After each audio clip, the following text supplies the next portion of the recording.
ಏನಂತಂದರೆ I killed man star ಅಂತ ಒಂದು ಮೆಸೇಜ್ ಹಾಕಿದ ನಂತರ ಈ ಒಂದು ಕೊಲೆ ಪ್ರಕರಣ ಹೊರಗಡೆ ಬಂದಿದೆ ಅಂತ ಹೇಳಲಾಗಿದೆ.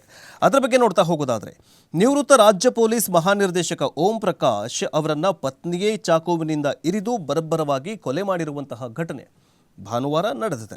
ಬೆಂಗಳೂರಿನ HSR ಲೇಔಟ್ನಲ್ಲಿ ವಾಸವಾಗಿದ್ದ ಓಂ ಪ್ರಕಾಶ್ ಅವರ ಹತ್ಯೆ ಭಾನುವಾರ ಮಧ್ಯಾಹ್ನ ಸರಿಸುಮಾರು 3:30ಕ್ಕೆ ಘಟನೆ ನಡೆದಿದೆ ಅಂತ ತಿಳಿದು ಬಂದಿದ್ದು, ಈ ಒಂದು ಘಟನೆ ಸಂಬಂಧ ಮೃತರ ಪತ್ನಿ ಪಲ್ಲವಿ ಹಾಗೂ ಪುತ್ರಿ ಕೃತಿ ಅವರನ್ನು ಪೊಲೀಸ್ ವಶಕ್ಕೆ ಪಡೆದು ವಿಚಾರಣೆಯನ್ನು ನಡೆಸಲಾಗ್ತಾಗಿದೆ. ಆಸ್ತಿ ವಿಚಾರಕ್ಕೆ ಸಂಬಂಧಿಸಿದಂತೆ ಈ ಕೊಲೆ ನಡೆದಿದೆ ಅಂತ ಪ್ರಾಥಮಿಕ ತನಿಖೆಯಿಂದ ತಿಳಿದು ಬಂದಿದೆ. ಆದರೆ ಇನ್ನಷ್ಟು ತನಿಖೆಯನ್ನು ಮಾಡಬೇಕು ಅಂತ ಹೇಳಲಾಗಿದೆ. ಆದರೆ ಬಿಹಾರ ಮೂಲದ ಓಂ ಪ್ರಕಾಶ್ 1981ರ ಬ್ಯಾಚ್ನ IPS ಅಧಿಕಾರಿಯಾಗಿದ್ದರು. ಕರ್ನಾಟಕ ಕಾಡರ್ನ IPS ಅಧಿಕಾರಿಯಾಗಿದ್ದರು. ರಾಜ್ಯದ ವಿವಿಧ ಜಿಲ್ಲೆ ಮತ್ತು ನಗರದ ಮತ್ತು ಪೊಲೀಸ್ ಇಲಾಖೆಯ ವಿವಿಧ ವಿಭಾಗಗಳಲ್ಲಿ ಸೇವೆ ಸಲ್ಲಿಸಿದರು. 2015ರಲ್ಲಿ ರಾಜ್ಯ ಪೊಲೀಸ್ ಮಹಾನಿರ್ದೇಶಕರಾಗಿ ಸೇವೆ ಸಲ್ಲಿಸಿ 2017ರಲ್ಲಿ ನಿವೃತ್ತಿಯನ್ನು ಹೊಂದಿದ್ರು. ಮನೆಯಲ್ಲೇ ಇದ್ದರು. ಆದರೆ ನಿವೃತ್ತಿ ಬಳಿಕ HSR ಲೇಔಟ್ನಲ್ಲಿ 3 ಅಂತಸ್ತಿನ ಮನೆಯಲ್ಲಿ ಕುಟುಂಬದೊಂದಿಗೆ ವಾಸವಾಗಿದ್ದರು. ಆದರೆ ಇವರ ಕೊಲೆಯಾಗಿದೆ. ಇನ್ನು ಭಾನುವಾರ ಮನೆಯಲ್ಲಿ ಓಂ ಪ್ರಕಾಶ್ ಪತ್ನಿ ಪಲ್ಲವಿ ಮತ್ತು ಪುತ್ರಿ ಕೃತಿ ಇದ್ದರು ಅಂತ ಹೇಳಲಾಗಿದೆ. ಮಧ್ಯಾಹ್ನ ದಂಪತಿ ನಡುವೆ ಗಲಾಟೆಯಾಗಿದೆ.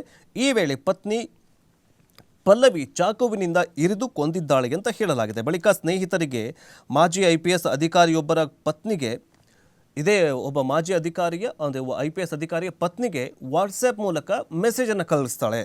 ಆ ಮೆಸೇಜ್ ಕಳಿಸೋದೇನಂತಂದರೆ ಐ ಕಿಲ್ಡ್ ಮ್ಯಾನ್ ಸ್ಟಾರ್ ಅನ್ನುವಂತಹ ಒಂದು ಮೆಸೇಜನ್ನು ಕಳಿಸ್ತಾಳೆ. ಆಗ ಆ ಮೆಸೇಜ್ ನೋಡಿದಂತಹ ಆ ಮಾಜಿ IPS ಅಧಿಕಾರಿ ಪತ್ನಿ ಗಾಬರಿಗೊಂಡು ಅವರೇನು ಮಾಡ್ತಾರೆ ಅಂತಂದರೆ ಪೊಲೀಸರಿಗೆ ಮಾಹಿತಿಯನ್ನು ಕೊಡ್ತಾರೆ. ಓಂ ಪ್ರಕಾಶ್ ಕೊಲೆ ವಿಚಾರ ತಿಳಿದು HSR ಲೇಔಟ್ನ ಪೊಲೀಸರು ಧಾವಿಸಿ ಬಂದು ಏನಂತಂದರೆ ಅದರ ಬಗ್ಗೆ ವಿಚಾರಣೆಯನ್ನು ನಡೆಸಿ ಈಗ ಪತ್ನಿ ಪಲ್ಲವಿ ಮತ್ತು ಕೃತಿಯನ್ನು ಪತ್ನಿ ಪಲ್ಲವಿ ಒಬ್ಬರನ್ನೇ ಈಗ ವಶಕ್ಕೆ ಪಡೆದುಕೊಂಡು ವಿಚಾರಣೆಯನ್ನು ಮಾಡ್ತಾ ಇದ್ದಾರೆ. ಇನ್ನು ಪತ್ನಿಗೆ ಮಾನಸಿಕ ವ್ಯಾಧಿ ಅಂತಂದರೆ ಕೊಲೆ ವಿಚಾರದಲ್ಲಿ ಸ್ವಲ್ಪ ಆಸ್ತಿ ವಿಚಾರದಲ್ಲಿ ಕಿರಿಕಿರಿ ಆಗಿದೆ ಅಂತ ಹೇಳಲಾಗಿತ್ತು. ಓಂ ಪ್ರಕಾಶ್ ಪತ್ನಿ ಪಲ್ಲವಿ ಕಳೆದ 12 ವರ್ಷಗಳಿಂದ ಭ್ರಮೆಯಲ್ಲಿರುವುದು ಅನ್ನುವಂತಹ ಒಂದು ಮಾನಸಿಕ ಕಾಯಿಲೆಯಿಂದ ಬಳಲ್ತಾ ಇದ್ರಂತೆ. ಇದಕ್ಕೆ ಚಿಕಿತ್ಸೆ ಸಹ ಪಡೆಯುತ್ತಾ ಇದ್ರು ಅಂತ ಹೇಳಲಾಗಿದೆ. ಈ ಪತ್ನಿ ಮೇಲೆ ಇಲ್ಲ ಸಲ್ಲದ ಊಹಾಪೋಹಗಳನ್ನು ಊಹೆ ಮಾಡಿಕೊಂಡು ಜಗಳವಾಡ್ತಾ ಇದ್ರು ಅಂತ ಹೇಳಲಾಗಿದೆ. ಈಗ ಗನ್ ಹಿಡಿದುಕೊಂಡು ಹೆದರಿಸ್ತಾ ಇದ್ರು ಅಂತ ಸಂಬಂಧಿಕರ ಜೊತೆ ಓಂ ಪ್ರಕಾಶ್ ವಿರುದ್ಧ ದೂರುಗಳು ಕೂಡ ಕೇಳಿ ಬಂದಿದ್ವು. ಅಂದರೆ ಈಗ ಏನಂತಾರೆ, ಓಂ ಪ್ರಕಾಶ್ ಅವರೇ ಪತ್ನಿಗೆ ಟಾರ್ಚರ್ ಕೊಡ್ತಾ ಇದ್ರು ಅಂತ ಅವರ ಸಂಬಂಧಿಕರು ಹೇಳ್ತಾ ಇದ್ರು. ಸೊ ಏನೆಲ್ಲ ಹೇಳಿದಾರಂತ ನೋಡ್ಕೊಂಡು ಬರೋಣ ಬನ್ನಿ. ಸಾಹೇಬರು ಫೋನ್ ಮಾಡ್ತಾರೆ ನನಗೆ. ನಾನು ಯಾಕಂದರೆ ಇತ್ತೀಚೆಗೆ ಸ್ವಲ್ಪ ಆರೋಗ್ಯದಲ್ಲಿ ಸ್ವಲ್ಪ ಏರುಪೇರು ಆಗಿರುತ್ತೆ ಅವ್ರಿಗೆ. ನನ್ನನ್ನು ಸಾಮಾನ್ಯವಾಗಿ ಒಂದು ತಿಂಗಳಿಗೆ ಒಂದು 5 ಸಲ 6 ಸಲ ದೂರವಾಣಿ ಕರೆ ಮಾಡಿ ಅವರೇ ಮಾತಾಡ್ತಾರೆ. 3 ಗಂಟೆ 10 ನಿಮಿಷಕ್ಕೆ ಮಾತಾಡಿ ತುಂಬ ಹ್ಯಾಪಿಯಾಗಿ ಮಾತಾಡಿದ್ರು. ತುಂಬ ಚೆನ್ನಾಗಿ ಮಾತಾಡಿದ್ರು. ಈ ದಿವಸ ನನಗೆ ಭಾಳ ಒಂಥರ ಖುಷಿ ಆಯಿತು. ಸರ್ ನಾಳೆ ನಾನು ಭೇಟಿ ಮಾಡ್ತೀನಿ ಸರ್ ಮನೆ ಹತ್ರ ಬಂದು ಅಂತ ಹೇಳಿದೆ. ಶ್ರೀನಿವಾಸ್ ಬೇಡ ಶ್ರೀನಿವಾಸ್ ಅಂದರು. ಸರ್ ಯಾಕೆ ಅಂತ ಕೇಳಿದೆ. ಬೇಡ ಶ್ರೀನಿವಾಸ್, ಅದು ನಿಮ್ಗೆ ಗೊತ್ತಿದೆ, ಮನೆ ಹತ್ರ ಬೇಡ, ಮೇಡಮ್ ಅವ್ರು ಇರ್ತಾರೆ ಅಂತ. ನನಗೆ ಆವತ್ತು ಒಂದು ಲಾಸ್ಟ್ ಟೈಮ್ ಒಂದು 2 ಮಂತ್ ಬ್ಯಾಕ್ ಬಂದಾಗ ನನಗೆ ಸ್ವಲ್ಪ ಒಂಥರ ಬೇಸರ ಆಯ್ತು ನನಗೆ.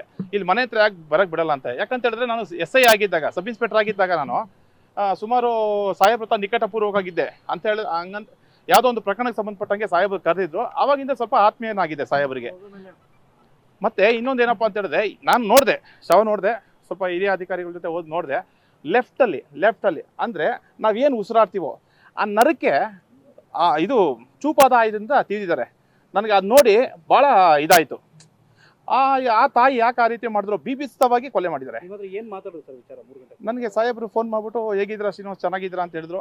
ನಾನು ಕೋಲಾರ್ಗೆ ಹೋಗಿದ್ದೆ, ನಾನು ಟ್ರೀಟ್ಮೆಂಟ್ ತೊಗೊಂಡು ಬಂದೆ ಬ್ಯಾಕ್ ಪೇಯ್ನಿಗೆ ಅಂತ ಹೇಳಿದ್ರು. ಎಲ್ಲಿದ್ದೀರಾ ಸರ್ ಅಂದರೆ ಮನೆಗೆ ಇದ್ದೀನಿ ಅಂತ ಹೇಳಿದ್ರು. ಹ್ಯಾಪಿಯಾಗೆ ಮಾತಾಡಿದ್ರು, ಏನು ತೊಂದರೆ ಇಲ್ಲ. ಆಯಿತು ಸರ್, ನಾನು ಬೆಳಗ್ಗೆ ಬಂದು ನಾನು ಭೇಟಿ ಮಾಡ್ತೀನಿ ಅಂತ ಹೇಳಿದೆ. ಮತ್ತು ಇಲ್ಲಿ ಬರೋದು ಬೇಡ ಶ್ರೀನಿವಾಸ್, ಇಲ್ಲಿ ಬಂದರೆ ಗೊತ್ತಲ್ಲ ಮೇಡಮ್ ಅವ್ರು ಇರ್ತಾರೆ. ಬಟ್ ನನಗೆ ಈ ಕೊಲೆ ಉದ್ದೇಶ ಹಿಂದೆ ಏನು ಅಂತ ನನಗೆ ನಿಗೂಢತೆ ಇದೆ. ಬಟ್ ಆ ರೀತಿ ಒಂದು ರೂಢಿಗತ ಅಪರಾಧನೇ ಮಾಡೋಕ್ಕೆ ಸಾಧ್ಯ ಅಂತ ಅನಿಸುತ್ತೆ. ಆ ರೀತಿ ಒಂದು ಮೈಂಡ್ ಇಟ್ಕೊಂಡು ಮಾಡಿದ್ದಾರೆ. ರೂಢಿಗತ ಅಪರಾಧಿ ಯಾವ ರೀತಿ ಮಾಡ್ತಾರೋ ಆ ರೀತಿ ಇಟ್ಕೊಂಡು ಮಾಡಿದ್ದಾರೆ ಅನಿಸುತ್ತೆ. ಯಾಕಂತ ಹೇಳಿದ್ರೆ ಇಲ್ಲಿ 2 ಕಡೆ ತಿಳಿದಿದ್ದಾರೆ, ಮತ್ತು ಇಲ್ಲಿ ಒಂದು ಕಡೆ ಹಾಕಿದ್ದಾರೆ. ಅವ್ರು ಇನ್ನೂ ಉಸಿರಾಡ್ತಾ ಇದ್ರು ಅನಿಸುತ್ತೆ. ಅದು ನಾನು ಶವ ನೋಡಿದ್ರೆ ಇನ್ನೂ ಉಸಿರಾಡ್ತಾ ಇದ್ರು ಅಂತ. ಆ ಸಮಯದಲ್ಲಿ ಏನಾಯಿತು, ಉಸಿರಾಟ ನಿಂತಿಲ್ಲ ಅನಿಸುತ್ತೆ. ಇಲ್ಲಿ 2 ಕಡೆ ತಿವಿದ ನಂತರ ಇಲ್ಲಿ ಕೊಡ್ತಿರಲ್ಲ, ಆಗ ಆ ತಕ್ಷಣಕ್ಕೆ ಉಸಿರಾಟ ನಿಂತಿದೆ ಅನಿಸುತ್ತೆ. ನಾನು ಯಾಕೆ ಈ ರೀತಿ ನಿಮ್ಮ ಹತ್ರ ಹೇಳ್ತಾ ಇದ್ದೀನಿ ಅಂತ ಹೇಳಿದ್ರೆ, ಈಗ ನೋಡಿ ಎಲ್ಲ ನಮ್ಮ IPS ಅಧಿಕಾರಿಗಳ ಹತ್ರ ಸಾಕಷ್ಟು ಜನ ಹತ್ರ ನಾನು ಕೆಲಸ ಮಾಡಿದ್ದೀನಿ.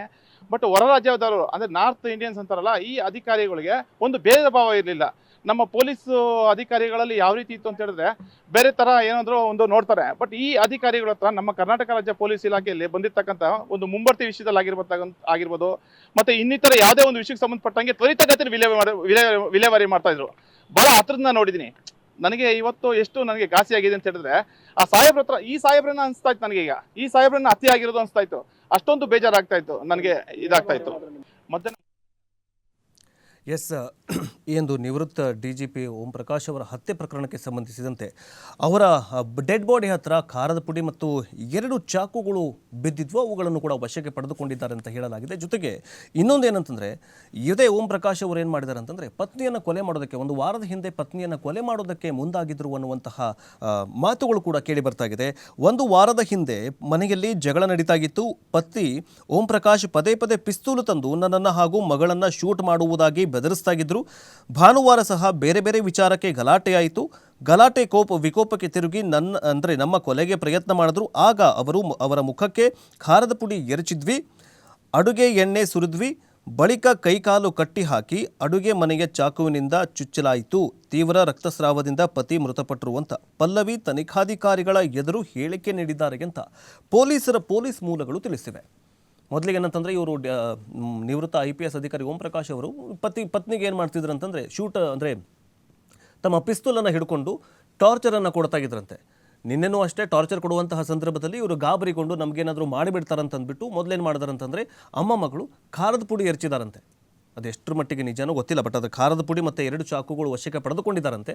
ಖಾರದ ಪುಡಿ ಎರಚಿದ ನಂತರ ಮಗಳು ಹೋಗಿ ಏನು ಮಾಡಿದ್ದಾರೆ ಅಂದರೆ ಎಣ್ಣೆಯನ್ನು ತೊಗೊಂಬಂದು ಮುಖಕ್ಕೆ ಎರಚಿ ಅವರ ಕೆಳಗಡೆ ಬಿದ್ದಿದ್ದಾರೆ. ಜೊತೆಗೆ ಚಾಕುವಿನಿಂದ ಇರಿದು ಕೊಲೆ ಮಾಡಿದ್ದಾರೆ. ರಕ್ತಸ್ರಾವದಿಂದ ಸತ್ತೋಗಿದ್ದಾರೆ ಅಂತ ತನಿಖಾಧಿಕಾರಿಗಳ ಮುಂದೆ ಇವರಿಬ್ಬರು ಕೂಡ ಹೇಳಿಕೆಯನ್ನು ಕೊಟ್ಟಿದ್ದಾರೆ.